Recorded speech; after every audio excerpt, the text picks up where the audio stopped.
Hello all my dear student, welcome to our channel and our application accounts by Hemal sir. बेटा आज chapter number हम 4 मतलब 4 अपना chapter number 1 ही है बेटा। ये इन्वेंटरी वैल्यूएशन सर मॉड्यूल 1 के अंदर दिया गया है। सबसे पहले सर यहाँ पर समझो इन्वेंटरी वैल्यूएशन क्लियर है बेटा। सबसे पहले इन्वेंटरीज, इन्वेंटरी का मतलब क्या होता है सर? स्टॉक। इन्वेंटरी का मतलब क्या होता है? स्टॉक। आपको पता रहेगा एक ओपनिंग स्टॉक होता है, दूसरा होता है क्लोजिंग स्टॉक। यहाँ पर बात चल रही है क्लोजिंग स्टॉक की। क्लोजिंग स्टॉक का क्या करना है सर? वैल्यूएशन करना है। सर कैसे वैल्यूएशन करेंगे? जैसे एग्जांपल के तौर पे मैं एक डीलर हूँ, घड़ी का डीलर हूँ। ईयर अपना एंड कभी होता है? 31 मार्च को एंड होता है। सर हम 1 अप्रैल से लेकर 31 मार्च तक जो भी सामान बनाते हैं, तो क्या 31 मार्च को सारी वॉच बिक जाती है? नहीं सर, ऐसा थोड़ी होता है। दुकानदार 31 मार्च को पूरी दुकान थोड़ी खाली हो जाती है। कुछ सामान क्या होता है? बच जाता है। वो जो सामान बच जाता है ना बेटा, उसी का ही क्या करना है? वैल्यूएशन करना है। सर कैसे वैल्यूएशन करेंगे? जैसे एक दुकान है बेटा, जनवरी में अपना, मार्च अपना, अप्रैल में कुछ नया सामान आया, दिवाली था तो दिवाली पे कुछ नया सामान आया, क्रिसमस में नया सामान आया, फिर पकड़ के चलो और ज़्यादा सामान आया। तो सर ईयर एंड होता है तो कुछ सामान क्या हो जाएगा? बच जाएगा। उसी का क्या निकालना है सर? वैल्यूएशन करना है। सर कैसे निकालेंगे बेटा? बहुत ही सिंपल है। इसमें 2 मेथड होती है। पहली होती है फीफो मेथड, दूसरी होती है वेटेज। सर फीफो का मतलब क्या होता है? First in first out. Sir आपने फीफो लीफो सुना था? लीफो का मतलब होता है लास्ट इन फर्स्ट आउट। मैं जब भी बेटा मैकडोनल्ड्स में काम करता था ना, वहाँ पर ये मेरे को देखने मिला। फर्स्ट इन फर्स्ट आउट का मतलब क्या होता है? अगर खाने वाले हो, वहाँ पर बैठ के खाने वाले हो, तो फर्स्ट इन फर्स्ट आउट मतलब जो ऑर्डर पहले बना वो पहले क्या करेगा? बिकेगा। जो ऑर्डर सेकंड नंबर पे आया उसको क्या करेंगे? सेकंड नंबर पे बेचेंगे। जो ऑर्डर थर्ड नंबर पे आया उसको थर्ड नंबर पे। पर अगर यही ऑर्डर अगर डिलीवरी करना है, मतलब अगर सपोज किसी को जोमेटो स्विगी वाले को डिलीवरी करना है, तो लीफो यूज़ होता है। लीफो मतलब last in first out. Last में जो बना उसको उठा के पहले लेके जाओ। मतलब जो अभी अभी फ्रेश बना है उसको सामान उठाओ, उसको पैक करके क्या करो? लेके जाओ। तो लीफो में काम आता है। और वेटेज का मतलब क्या होता है? सारे प्रोडक्ट को क्या करो? मिला दो, ऐसे भेल बना दो, जो प्रोडक्ट है उसको क्या कर दो? बेच दो। उसी के बारे में बात करेंगे। क्वांटिटी, प्राइस सभी को मिला के क्या कर दो? बेच दो। सर यहाँ पर आए in a trading concern purchase goods for resale. हम परचेज क्यों करते हैं बेटा? उसको क्या करेंगे? रीसेल करने के लिए। It is a possible that the last day of accounting year. बेटा last day of accounting year कभी होता है अपना? लास्ट डे कभी होता है सर? 31 मार्च को होता है बेटा। सम गुड्स रिमेन क्या दिया गया? अनसोल्ड। कुछ सामान क्या हो जाएगा? अनसोल्ड मतलब बिका हुआ नहीं रहेगा। That is are in stock. उसे क्या बोला जाएगा? स्टॉक बोला जाएगा। अब manufacturing concern purchase of raw material. अगर मैन्युफैक्चर क्या करेगा? कुछ रॉ मटेरियल क्या करेगा? परचेज करेगा, कन्वर्ट उसको किस में करेगा? फिनिश गुड में क्या करेगा? कन्वर्ट करेगा। It is a possible that one of the last day of accounting year some raw material क्या लिखा है? Remain unused. मतलब सर सिंपल सी बात है ना, मैं रॉ मटेरियल परचेज खरीद रहा हूँ, उसको मैन्युफैक्चर करूँगा फिनिश गुड में। ऐसा हर दिन चलेगा? हो सके ना लास्ट अकाउंटिंग डे होगा तभी कुछ रॉ मटेरियल मतलब सामान ऐसे ही पड़ा रहेगा, उसका कोई यूज़ होने वाला नहीं है, तो उसको हम मैन्युफैक्चर करना बाकी है, तो वो रॉ मटेरियल हो जाएगा अपने लिए। Some raw material still in progress. मतलब कुछ रॉ मटेरियल पे क्या हो रहा है सर? काम चालू है, मतलब वर्क इन प्रोग्रेस बोला जाएगा। Even some finish good remain unsold. मतलब सर 3 टाइप के हो गए। पहला होता है रॉ मटेरियल, सेकंड होता है sir raw material still in progress. मतलब क्या होता है sir? Work in progress. Work in क्या होगा सर? प्रोग्रेस। प्रोसेस बोलो तो भी चलेगा। और लास्ट में आएगा बेटा फिनिश गुड। मतलब 3 टाइप के क्लोजिंग स्टॉक होते हैं। पहला होता है raw material, work in progress और फिनिश गुड। 3 टाइप के क्या होते हैं सर? रॉ मटेरियल होता है। This stock include the goods purchase for resale not at क्या लिखा है? सोल्ड। मतलब सामान क्या कर दिया बेटा? इस स्टॉक के अंदर क्या गुड्स परचेज किया बट हमने उसको अब तक सेल किया गया नहीं है। Raw material purchase but not at consume. और raw material only the partly work in, partly process का मतलब होता है वर्क इन प्रोसेस या तो finish good of manufacturing but not sold. Stock, shortage of stock. Stock का मतलब होता है यहाँ पर inventories. Means the stock of goods which are दो क्या लिखा है? कंसर्न डील इन क्या लिखा है? कंज्यूमर, या तो क्या बोला जाएगा? मैन्युफैक्चर। ये सारे के सारे क्या होते हैं सर? क्लोजिंग स्टॉक होते हैं। क्लियर? इन्वेंटरीज का मतलब होता है स्टॉक। 3 टाइप के स्टॉक होते हैं। पहला होता है रॉ मटेरियल का, सेकेंड आता है पार्टली प्रोसेस का मतलब होता है sir work in progress, third होगा सर अपना फिनिश गुड। अभी आगे हम देखते हैं बेटा, how stock are to be recorded in the books, stock कैसे रिकॉर्ड हो गए, सबसे पहले द क्लोजिंग स्टॉक इन क्या लिखा brought in the books at the end of the year through क्या लिखा है एडजस्टमेंट एंट्री बाय द क्या लिखा है debited to the closing stock account and credited to the trading account.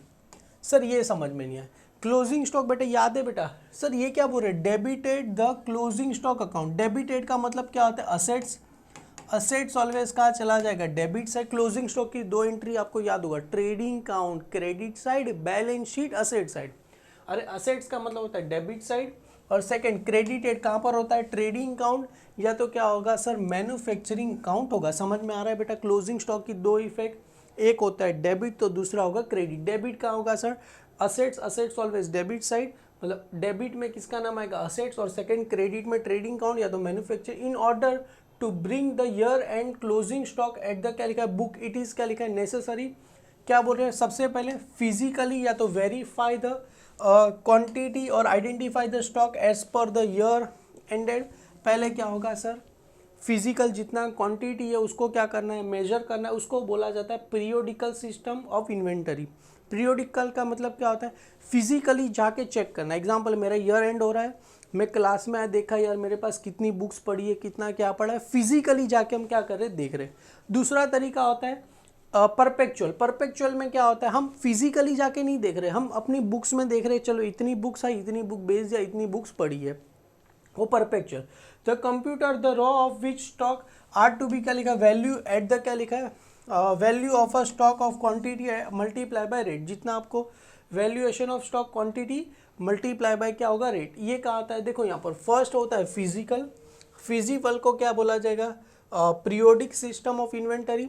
Second होता है सर हम कंप्यूटर से चेक करेंगे, कंप्यूटर से चेक करेंगे उसको क्या बोला जाता है perpetual system of inventory. Sir physical का मतलब क्या होता है जाके चेक कर रहे हैं बेटा, सिंपल सा बात है मेरे पास ये 3 बुक का स्टॉक है तो मैं ऐसा काउंट कर रहा हूँ 1 2 3, तो 3 बुक है किस में आ जाएगा पीरियोडिक सिस्टम। परपेचुअल में क्या होता है मैंने देखा मैंने 10 बुक खरीदी थी 7 बुक बेच दी 3 बुक बची हुई रहेगी, उसको किसको बोलते हैं सर परपेचुअल सिस्टम बोलते हैं। दोनों का समझते हैं बेटा यहाँ पर क्या बोलते हैं। उसके बाद first in first out method समझेंगे, उसके एडवांटेजेस डिसएडवांटेज, उसके बाद वेटेज एवरेज समझेंगे। तो सबसे पहले सर यहाँ पर आते periodic system of inventory। under this periodical inventory system closing stock are क्या लिखा ascertained by the taking अन क्या लिखा है actual physical count of all the inventory. मतलब क्या बोल रहे हैं सर ऑल द फिजिकल, हमें क्या करना है सारी बुक का क्या करना है एक्चुअल में फिजिकल काउंट करना है all the inventories item on the hand of क्या लिखा है पर्टिकुलर डेट। पर्टिकुलर डेट को जितनी भी बुक्स है फिजिकल जाके क्या करेंगे काउंट करेंगे। अल्टरनेटिव द क्वांटिटी में बी द क्या लिखा है असर्टन फ्रॉम द क्या लिखा है बिन कार्ड। बिन कार्ड का मतलब क्या है showing the quantity detail of a stock item. Sir bin card का मतलब क्या होता है बहुत सारी कंपनी में क्या होता है कार्ड होता है, उसके अंदर जितनी भी स्टॉक है ना वहाँ पर उस कार्ड पे ऐसा कैसे समझाओ आपको वेयर हाउस होता है जैसे बड़ी बड़ी वेयर हाउस, उसमें क्या होता है सब डिपार्टमेंट बने होते हैं चार्ट बने होते हैं कि उसमें लिखा होता है कि चलो यहाँ से सामान गया तो यहाँ पर लिखते हैं 5 सोल्ड किया 5 सोल्ड किया। तो उस बिन कार्ड के जरिए भी हम क्या कर सकते हैं सर चेक कर सकते हैं। Bin card show the quantity detail of a stock item, मतलब उसके अंदर पूरा का पूरा लिखा होता है कितनी स्टॉक बची है। Value of stock on the क्या लिखा है such date is equal to the क्या लिखा है quantity of stock ascertain multiply by क्या रहेगा रेट। तो उसका वैल्यू कैसे फाइंड करना है सर वैल्यू ऑफ स्टॉक कैसे होगा सर क्वांटिटी इन स्टॉक, मतलब जितना क्वांटिटी बचा है मल्टीप्लाई क्या इससे करना है सर हमें रेट से क्या करेंगे मल्टीप्लाई करेंगे तो उसका वैल्यू ऑफ स्टॉक हमें क्या हो जाएगा मिल जाएगा। किस में sir periodical system. Under this periodical system inventory cost of inventory at the end it is क्या लिखा है ascertain first at the above then the cost of goods sold during a year formula by the देखो यहाँ पर formula the cost of goods sold during the year opening stock plus purchase during a year less क्या हो जाएगा sir closing stock. देखो यहाँ पर क्या बोल रहे हैं cost of goods sold during year कितना सामान सेल किया ओपनिंग स्टॉक प्लस क्या हो रहा है परचेज और लेस क्या आ जाएगा क्लोजिंग स्टॉक। अभी यहाँ पर भी सेम है closing stock on the date, मतलब जिस दिन क्या कर रहे हैं सर हम क्लोजिंग स्टॉक अपना क्लोजिंग स्टॉक के लिए opening stock purchase to date minus क्या होगा cost of goods sold to date, मतलब जिस दिन को क्या करना है सर। इसमें एक एडवांटेजेस क्या होता है परपेचुअल में सपोज यहाँ पर भी हर दिन थोड़ी मैं पीरियोडिक में अगर सपोज हर दिन थोड़ी मैं जाके चेक करूँगा इतना सामान बचा इतना सामान बचा। जैसे आपको पता रहेगा सारी कंपनी के गोडाउन कहाँ होते हैं, वाशी में होते हैं। भिवंडी में पता रहेगा, भिवंडी सुना रहेगा आपने, भिवंडी में सारी कंपनी में गोडाउन होते हैं। तो जो बॉस बेटा है हर दिन भिवंडी थोड़ी जाके देखेगा कितना सामान बचा है, कितना सामान ये हो गया। कोई बॉस जाता नहीं। एक साल के एंड में क्या होगा, जाएगा देखेगा कितना सामान बचा, और जितना भी सामान उसको चाहिए कि अगर सपोज एग्जांपल के डिसम्बर एंड में 31 दिसंबर को कितना सामान मेरे पास बचा, तो कंप्यूटर में टाइप करेगा closing stock on the date, क्या रहेगा 31 दिसंबर ओपनिंग स्टॉक प्लस क्या रहेगा परचेज टू 31 दिसंबर लेस क्लोजिंग स्टॉक टू 31 दिसंबर। बस खत्म करो, ऑटोमेटिकली क्या हो जाएगा, इसमें आंसर आ जाए। किस में, परपेचुअल में। Perpetual system, under this a perpetual inventory system closing stock is ascertain not by taking a physical count. यहाँ पर फिजिकल काउंट होता नहीं है, but a form of stock ledger itself to क्या लिखा, after the each receipt and क्या लिखा, issue the value of closing stock, the value of stock is also calculate after the each transaction of receipt and issue. मतलब हर एक transaction में आप fine का हर एक महीने चाहिए तो हर एक महीने किस में मिल जाएगा सर, इसमें मिल जाएगा, क्योंकि कंप्यूटर में खाली डालना होता है, इजीली मिल जाएगा। क्लियर है। The perpetual system help to the keep the क्या लिखा है, constant track of the high value of item. मतलब उसके अंदर क्या लिखा है, हायर वैल्यू, पता चल जाए कौन सी आइटम का ज़्यादा वैल्यू है। Under this perpetual system inventory cost of goods sold up to the date in क्या लिखा ascertain first as the above then the cost of inventory। आप फॉर्मूला भाई यहाँ पर वही दिया है, क्या दिया है, closing stock on the date is equal to opening stock plus purchase to the date minus cost of goods sold to the date. सबसे पहले यहाँ पर आते हैं sir first in first out, ये मेथड एग्जाम में आती है। उसके बाद आएगी sir weightage average, cost of method, और यहाँ पर बेटा उसके सम क्या हो जाएंगे, चालू हो जाएंगे। सम बहुत ही सिंपल होते हैं, परचेज इतना किया, रेट इतना है। सेल्स में बेटा रेट को काउंट करना नहीं होता, लास्ट में आपको दिया रहेगा 1 जनवरी को इतना स्टॉक है, हमें क्लोजिंग स्टॉक क्या करना है, फाइंड करना है। अभी समझते हैं बेटा फीफो मेथड क्या होता है। फीफो आपने बहुत बार सुना रहेगा सर, फीफो का मतलब होता है फर्स्ट इन फर्स्ट आउट। मतलब ये जो first first in first out, ये फीफो मेथड होता है।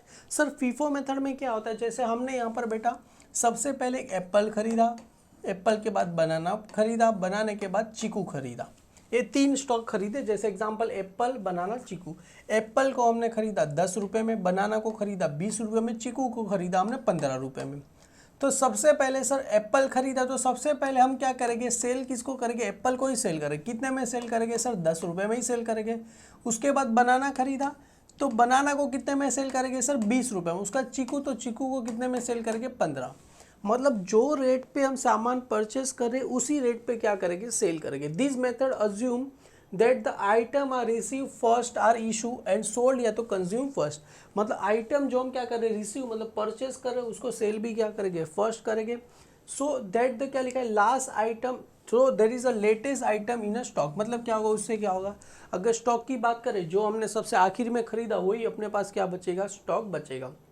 इन दिस मेथड अने क्या लिखा है, issue at a value at अ क्या लिखा है, ओल्डेस्ट रेट। कौन सी, जैसे मैंने बताया ओल्ड रेट ना बेटा, 10 में खरीदा तो किसने में रिकॉर्ड करेंगे, 10 में ही रिकॉर्ड करेंगे।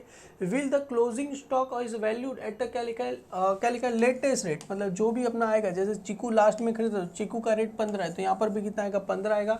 The FIFO is formula assume that the item of inventory which are क्या लिखा है, परचेज और क्या लिखा है, produce first are to be क्या लिखा है, consume and sold first. Simple सी बात है, जो चीज़ हम परचेज या तो प्रोड्यूस फर्स्ट कर रहे हैं या तो मैन्युफैक्चर फर्स्ट कर रहे हैं, उसको सेल भी क्या करेंगे, फर्स्ट करेंगे।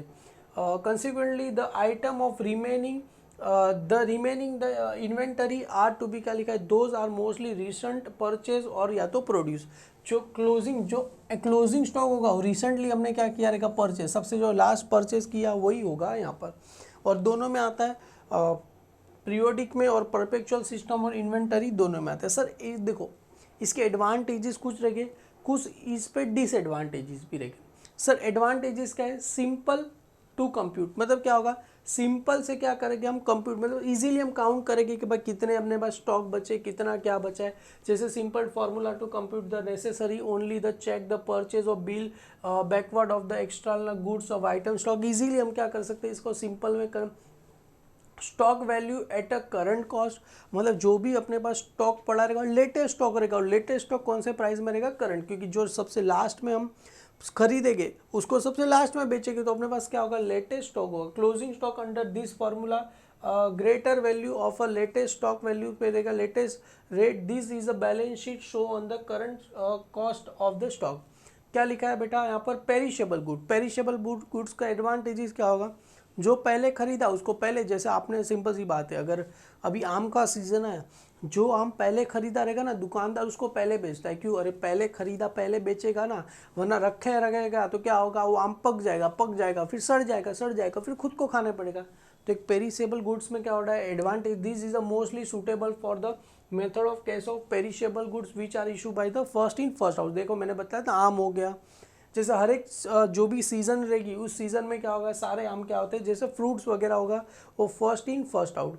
डिसएडवांटेजेस क्या होगा बेटा, higher profit of a inflation, मतलब सिंपल सी बात है, अगर सर महंगाई बढ़ेगी, हमने एग्जांपल के तौर पे जैसे आम है, एग्जाम्पल के तौर पे खरीदता हूँ, जब आम नए नए आते हैं ना तो आपको पता रहेगा 2000 रुपया डजन मिलते हैं, जैसे जैसे उसको रखते जाओगे उसका क्या होगा सर, डिमांड क्या होगा, धीरे धीरे प्राइस कम होता जाता है। इसके लिए देखना, जो भी फ्रूट्स वगैरह वाले होते हैं ना उसको लॉस ज़्यादा होता है, वो ऐसा सोचता है जितनी जल्दी बिक जाए उतने जल्दी होगा, के लिए high profit of inflation at a time of, क्या लिखा है, rising the price of inflation, the value of क्या लिखा है, closing stock under this method is higher. क्या होता है, एग्जाम्पल के तौर पे हमने शक्कर तो खरीदी 80 रुपये के भाव से, पता चला मार्केट में उसका रेट हो गया सर 60 रुपये हो गया, तो लॉस ही हुआ ना बेटा। दिस मेथड इज क्या लिखा, lead high profitability during a inflation और लो प्रॉफिटेबिलिटी ड्यूरिंग अ डिफ्लेशन। वही होता है, अगर 60 में खरीदी, रेट हो गया 100 तो अच्छी बात है। जैसे अभी टमाटर का रेट आपने देखा रहेगा सर, टमाटर एक टाइम पे 40 रुपये किलो मिलता था, वो टमाटर 140 रुपये किलो। सोचो 40 रुपये वाले किलो वाले हमने टमाटर लेके रखे थे, हो गया सर भाव 140 रुपये, हमको तो मजे ही मजे नाचे के, फिर पता चला टमाटर का रेट हो गया 20 रुपये किलो, तो अपने को क्या होगा, लॉस हो जाएगा कभी बेटा यहाँ पर डिफ्लेशन में। सेकंड डिसएडवांटेजेस क्या बोल रहे हैं सर, अनसूटेबल का मतलब क्या होता है सर, यहाँ पर सिंपल सी बात है, हमारा एक गोडाउन है, गोडाउन में क्या कर रहे हैं सर, सामान रख रहे हैं, जैसे यहाँ पर सबसे पहले ये सामान रखा, ये सामान के ऊपर ये सामान रखा, और ये सामान के ऊपर ये सामान रखा। अभी सर हमें फर्स्ट इन फर्स्ट आउट, अरे पहले जो आया उसको पहले बेचना ना, इसको बेचने जाएगा तो ये दो को निकालना पड़ेगा, पर यहाँ पर क्या होता है, हम क्या करेंगे, ऊपर वाला सामान ही क्या करेंगे, निकाल के बेच देंगे, फिर ये वाला सामान निकाल के बेचेंगे, फिर ये वाला सामान के, जैसे आपने यहाँ पर एग्जांपल दिया, अंदर this method not suitable for in case of सारे गुड्स में। जैसे एग्जांपल के तौर पे सीमेंट्स बैग में क्या होता है सर, हमने एग्जांपल के तौर पे सीमेंट बैग होता है बेटा, यहाँ पर देखो सबसे पहले ये वाला बैग रखा, उसके ऊपर सर ये वाला बैग रखा है, फिर उसके आगे हमने ये वाला बैग रख दिया, उसके आगे सर हमने ये वाला बैग रख दिया। तो सर सबसे पहले ये रखा, उसके बाद ये रखा, उसके बाद ये रखा, और उसके बाद ये रखा। तो सर अपना गेट तो यहाँ से है ना, गेट अपने यहाँ से अगर लेने जाएंगे तो सबसे पहले पहला वाला कैसे निकालेंगे, सबसे पहले ये था, sorry first second third fourth, तो सबसे पहले क्या करना पड़ेगा, ये वाला बेचेंगे, फिर ये वाला, फिर ये वाला, फिर ये वाला। तो इस केस में क्या होता है, फर्स्ट इन फर्स्ट आउट काम होता नहीं है, जो सबसे पहला निकला वो क्या करेंगे, पहला बेच देंगे। अभी वेटेज एवरेज कॉस्ट मेथड क्या बोल रहे अंडर, देखो वेटेज एवरेज में क्या होता है, जैसे 3 स्टॉक है मतलब 1 2 3, तीनों को क्या कर दो, तीनों में से जो आए आंख बंद करके क्या करेगा, चलो ये स्टॉक है, ये स्टॉक को क्या करो बेच दो। सर प्राइस, अरे तीनों स्टॉक का क्या करो, एवरेज निकाल दो, प्राइस पे क्या करेगी, बेच देगी। समझ में आ रहा है बेटा मैं क्या बोल रहा हूँ। वेटेज में क्या होता है, तीनों स्टॉक का एवरेज निकालो, तीनों में से जो है वो सामान क्या करो, बेच दो। Under this method weightage average cost formula, cost of each item are क्या लिखा है, डिटरमाइंड, क्या लिखा है यहाँ पर, determinant from the weightage average of the cost of a similar item purchase और प्रोड्यूस ड्यूरिंग अ पीरियड। मतलब क्या होगा, सारी चीज का प्राइस क्या होगा, सिमिलर ही होगा बेटा। द एवरेज में भी द क्या लिखा है, कैलकुलेट ऑन, देखो यहाँ पर लिखा है एवरेज, सारी चीज को क्या होता है, एवरेज में भी कैलकुलेट ऑन क्या लिखा है, periodic basis in case of each addition shipment is receive on the क्या लिखा है, perpetual basis depend upon the circumulation accounting policy is equal to क्या लिखा है, माइनस क्या लिखा है, पीरियोडिकल और परपेचुअल फॉर द ईच। जान दो ये सब कुछ मतलब नहीं है। Weightage average cost method can be use under the both the system of inventory, periodic और परपेचुअल, दोनों में क्या होगा, यूज होगा। फिजिकल काउंट में करो तो भी हो जाएगा, कैसे भी करो हो जाएगा। Under the periodic system weightage average cost can be inventory at the क्या लिखा है and of the particular period eight the and calculate bye the क्या लिखा है फॉलोइंग। यहाँ पर देखो वेटेज एवरेज में मैंने बताया ओपनिंग स्टॉक परचेज दोनों का अमाउंट ऐड कर दो, फिर ओपनिंग स्टॉक और परचेज उसका जितना भी यूनिट है उसको क्या कर दो ऐड कर दो, मल्टीप्लाई क्या हो जाएगा weightage average cost per unit हमें क्या हो जाएगा मिल जाएगा। जैसे एग्जांपल के तौर पे हमने यहाँ पर सबसे खरीदा है अमाउंट, जैसे हमने 20,000 का खरीदा है, उसके बाद सर हमें ओपनिंग स्टॉक 20,000 का था, परचेज किया सर 70,000 का, तो टोटल कितना हो गया सर अपने लिए 90,000 हो गया। अभी यूनिट की बात करें, पहले अपने पास ओपनिंग यूनिट था 10,000 था, उसके बाद परचेज कितना किया 20,000, तो टोटल कितना यूनिट हुआ सर 30,000 का। तो सर अपने को 0 0 0 कैंसिल 3 3 9, तो अपने पर यूनिट रेट कितना मिला, पर यूनिट का रेट कितना मिला सर 3 रुपया क्या मिला पर यूनिट का क्या दिया रेट मिला। Value of closing stock weightage average cost per unit multiply by unit in a stock, simple है sir weightage average cost per unit multiply by क्या है यूनिट इन अ स्टॉक। क्या under this perpetual system weightage average cost is ascertain after the each purchase by the क्या लिखा है following formula. किस में under the perpetual system cost total cost of inventory on the hand upon में क्या रहेगा total unit of inventory on the hand, simple है sir total inventory मतलब क्लोजिंग स्टॉक जितना बचा उसके बाद जितना भी यूनिट बचा उसको क्या करो डिवाइड कर दो, क्या मिल जाएगा कॉस्ट पर यूनिट मिल जाएगा। इसके कुछ एडवांटेजेस है डिसएडवांटेजेस। एडवांटेजेस क्या होता है lower profit in inflation, example simple सी बात है ना, कभी एग्जाम से प्राइस हाई हो गया तो कोई बात नहीं ना, सारी गुड्स का हमको क्या करके एवरेज निकालना ही है। एट द टाइम ऑफ क्या लिखा है rising of price inflation the value of closing stock under this method is lower than the under the FIFO के हिसाब से कम ही रहेगा। और यहाँ पर डिसएडवांटेज क्या होता है डिफिकल्टी टू कंप्यूट, हमें पता ही कैसे चलेगा। एग्जाम्पल के तौर पे ये बुक को हमने 300 रुपये में ख़रीदा, इसको 100 रुपये में ख़रीदा, इसको 200 रुपये में ख़रीदा, तो दोनों का एवरेज निकालेंगे सबका तो कितना आता है सर 150 रुपये के समथिंग आएगा। तो जिसको हमने 300 में ख़रीदा उसको भी क्या करना पड़ेगा 150 में बेचना पड़ेगा, सबका क्या करने का एवरेज, मतलब जो चीज़ महंगी रहेगी वो चीज़ सस्ती हो जाएगी, सस्ती रहेगी वो चीज़ क्या हो जाएगी महंगी हो जाएगी। क्लियर है। Cost of value of average stock ये भी सेम है बेटा। Unsuitable this method is not suitable many case, example in case of क्या लिखा है पेरिशेबल गुड्स, देखो सिंपल सी बात है ना ये अनसुटेबल ना कैसे आया पता कैसे चलेगा, जो पहले खरीदा पहले महंगा रहेगा ना, तो वही चीज़ है बेटा आपको खाली चाहिए तो इसको याद कर लेना। मेन तो इसके इंपॉर्टेंट है सम हम क्या करेंगे बेटा स्टार्ट करेंगे, आपको इजीली समझ में आ जाएगा क्या है। इतना याद रखो सेल करते समय हमें रेट देखना होता नहीं है, परचेस करते समय रेट दोनों मेथड से करना है बेटा, इसको फीफो एंड वेटेज दोनों एवरेज से करना है। टोटल बेटा इसके अंदर अराउंड हम 7 सम क्या करेंगे मिलके हम क्या करेंगे सॉल्व करेंगे, 4 5 6 7 सम क्या करेंगे मिलके सॉल्व करेंगे। इजीली आपको चैप्टर समझ में आ जाएगा और आराम से बेटा इसके 15 में से 15 मार्क आप ला सकते हो। ठीक है, thank you so much, bye bye student.